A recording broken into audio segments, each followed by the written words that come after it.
একবার হযরত আলী রাদিয়াল্লাহু তাআলা আনহু নিজ ঘরের দরজার সামনে বসেছিলেন। এমন সময় এক ভিক্ষুক আসলো। আলী রাদিয়াল্লাহু তাআলা আনহু তার সন্তানকে বললেন, যাও ঘরের ভিতর থেকে তোমার মা ফাতিমা রাদিয়াল্লাহু তাআলার কাছ থেকে 1 দিরহাম নিয়ে এসো। ঘরের ভিতর থেকে ফাতিমা খবর পাঠালেন যে ঘরে মাত্র 4টি দিরহাম আছে, ইফতার এবং বাচ্চাদের খাবারের জন্য। এই কথা শুনে হযরত আলী বললেন, বাহ, তোমার দেখি দিরহামের প্রতি ভালোবাসা আছে, যাও গিয়ে সব দিরহাম নিয়ে আসো। ফাতিমা বললেন, আমি তো দিতে নিষেধ করিনি, শুধু স্মরণ করিয়ে দিলাম। এই বলে সে সবগুলো দিরহাম ফকিরকে দিয়ে দিলেন।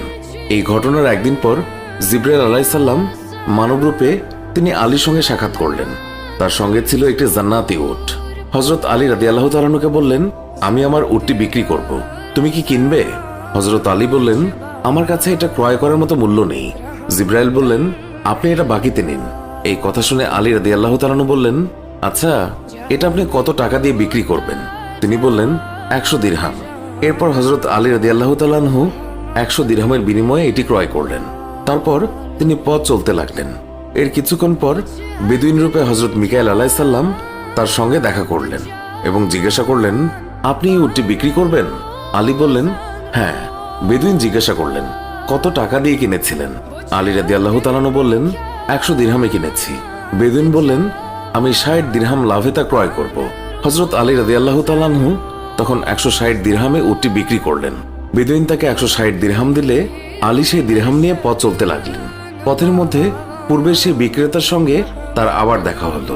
তিনি আলী রাদিয়াল্লাহু তাআলা আনহুকে জিজ্ঞাসা করলেন, আপনি নিশ্চয়ই উটটি বিক্রি করেছেন? আলী বললেন, হ্যাঁ। তিনি বললেন, তাহলে আপনি আমার প্রাপ্য পরিশোধ করুন। এরপর আলী রাদিয়াল্লাহু তাআলা আনহু তার কথা মতো 100 দিরহাম দিয়ে দিলেন। তখন তার সঙ্গে ছিল বাকি 60 দিরহাম। তিনি 60 দিরহাম নিয়ে বাড়ি ফিরলেন এবং ফাতিমার সামনে সেগুলো রাখলেন। ফাতিমা রাদিয়াল্লাহু তাআলা আনহা তিনি জিজ্ঞাসা করলেন, এত দিরহাম কোথায় পেলেন? তখন আলী রাদিয়াল্লাহু তাআলা আনহু বললেন, আল্লাহর সঙ্গে 6 দিরহাম দিয়ে ব্যবসা করেছি, তিনি আমাকে 60 দিরহাম দিয়েছেন। তারপর সে হযরত সাল্লাল্লাহু আলাইহি ওয়াসাল্লামের কাছে গিয়ে সব ঘটনা খুলে বলেন।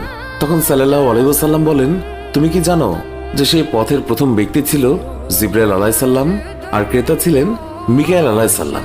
এরপর তিনি বললেন, শোনো হে আলী, আল্লাহ পাক তোমাকে এমন 3 রত্ন দান করেছেন যার তিনি কাউকে দান করেননি। তোমার স্ত্রী জান্নাতের রমণীদের সর্দারনি, তোমার পুত্রদ্বয় জান্নাতের যুবকদের নেতা, আর তোমার শ্বশুর নবীদের সর্দার। সুতরাং আল্লাহর এই দানের জন্য তার কৃতজ্ঞতা করো এবং সেই সব নিয়ামতের ব্যাপারে তার প্রশংসা করো যা তোমাকে দিয়েছে। বন্ধুরা, এই ঘটনা থেকে শিক্ষণীয় হচ্ছে, দান করা অতি উত্তম, অতি মর্যাদাপূর্ণ নেক আমল। আল্লাহ দানকারীকে দুনিয়াতে 10 গুণ বাড়িয়ে দেন। তবে দান হতে হবে আল্লাহর সন্তুষ্টির জন্য এবং হালাল সম্পদ দ্বারা। দান করে খোটা দানকারীর জন্য রয়েছে আযাব। সুপ্রিয় বন্ধুরা, আজকের ভিডিও এই পর্যন্তই। আমাদের এই ভিডিও সম্পর্কে মন্তব্য জানাতে কমেন্ট করুন। ভিডিওটি ভালো লাগলে লাইক দিন, শেয়ার করুন, আমাদের অন্য ভিডিওগুলোও দেখুন।